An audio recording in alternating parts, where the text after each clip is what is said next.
O, cut, continue tayo. Ito na yung papanik ng second floor. So, akyat tayo. Dito sa second floor cut, meron dito tatlong bedroom. So, ayan yung stairway. Tatlo ang bedroom dito. The first bedroom, ito na yung masters. So, ito siya. Ayan, ganyan siya. Master's bedroom. Ayan. And then, meron siyang sariling banyo. Ito. Ayan. May kaprasong walk-in closet. And then, banyo na siya. Ayan. Wala lang, wala lang bathtub. Talagang plain shower lang siya.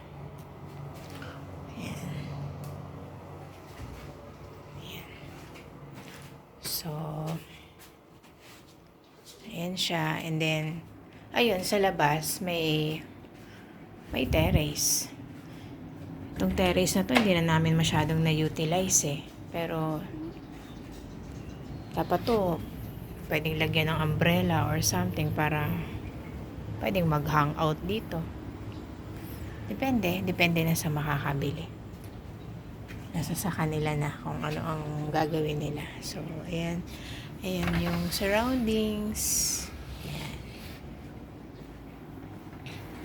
So, ito yung master's bedroom. Ayan. Kuha na natin from this angle. Ayan. Ayan.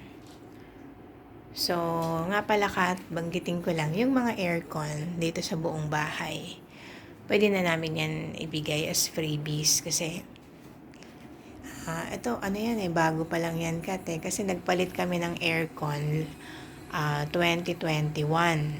After COVID yun eh, nagpalit kami ng mga aircon. So, pa yan, bago pa yung mga yan. Kasi, syempre, dun sa lilipatan namin, bibili na lang kami ng aircon dun. So, ayan. So, punta tayo sa second bedroom. Ayan, ganito yung hallway niya. So, ito yung second bedroom. Bedroom to ni daughter, yung anak kong babae. Ayan. Medyo malaki yung bedroom niya eh. Ayan. Tapos, malawak ang cabinet nito. Malawak yung built-in cabinet niya. Ayan. Puro cabinet yan. Pero, ayan. So, ayan. Dito naman sa side na to. So, malawak yung bedroom ni daughter. Ayan. Mapapaganda pa to.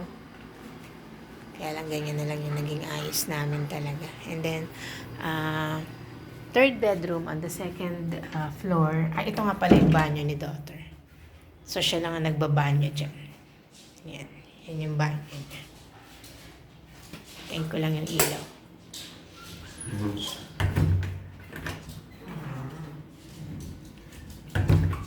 Tapos ito nga pala yung third bedroom sa second floor Kat is extra bedroom namin to. Kasi walang nag-occupy nito. Pero pwede siyang bedroom na, pwede talaga siya, actually bedroom talaga siya. Kaya lang, kasi since wala nga mag-occupy, ginawa namin siyang parang closet. Dito kami nagpapaplansya pagka dumarating yung planchadora, tapos andyan nakahilera yung mga damit namin. Pero may built-in cabinet din to. And then may slot din for aircon. Kaya lang, since wala nga naman natutulog dito, for the longest time, extra bedroom to eh. Ayan. So, pwede siyang kabitan ng aircon. Ayan. So, malaki to. Malaki tong kwarto na to. Ayan. So, parang ginawa namin siyang aparador. So, ayan. So, tatlong bedroom on the second floor.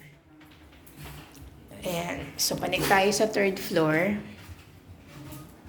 Nandito yung mga bedroom ng anak kong lalaki.